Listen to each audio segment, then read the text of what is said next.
Hi. After considering some of these additional pieces of information for our second post, just wanted to follow up and give a little bit of feedback on some of the things that some other classmates said in the first post.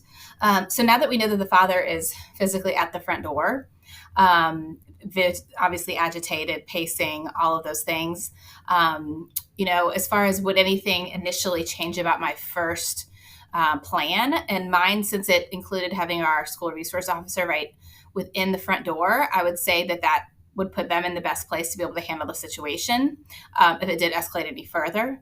So I think that part of my original plan would still stick. As far as information that law enforcement would need at the time, I would just think that would be the demeanor of the father. So be sharing these details that we've mentioned here, as well as whether or not we can see that he's armed. Clearly, that would change a lot about this entire situation if we do that. So as far as who's in charge in this situation, clearly the school resource officer would be in charge of handling the situation. The principal or available admin, I would say, would be in charge of handling what the appropriate lockdown level was and communicating with the district office. So at this point, I would say that the school should stay in a code yellow.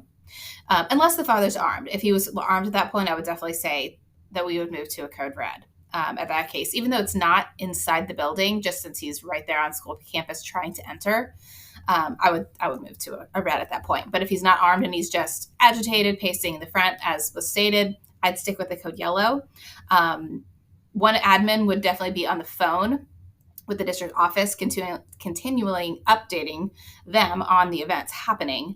And to Crystal's points that she made in her first post, I agree that parent communication would be my least worry at this point.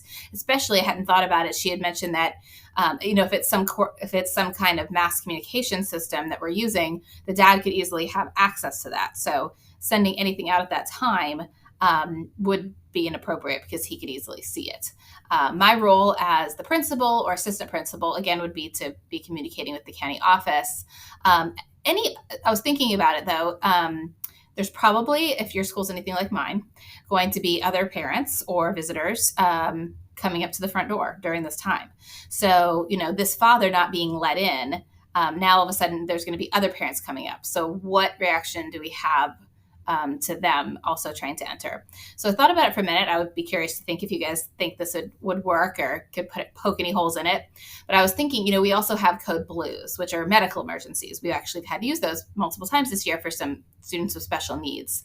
So a code blue, students stay in their classrooms. It's not like the doors have to be necessarily closed or anything, but they stay put.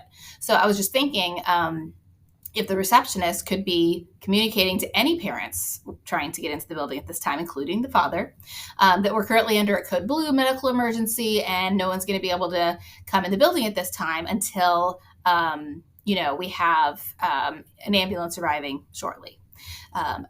It's just an idea. I thought that maybe it would keep the dad distracted and he wouldn't feel singled out and worried that something was going on. It could easily backfire and he could pick up on it, but just an idea that I had. So curious to hear everyone else's thoughts on these, new developments. So have a good day.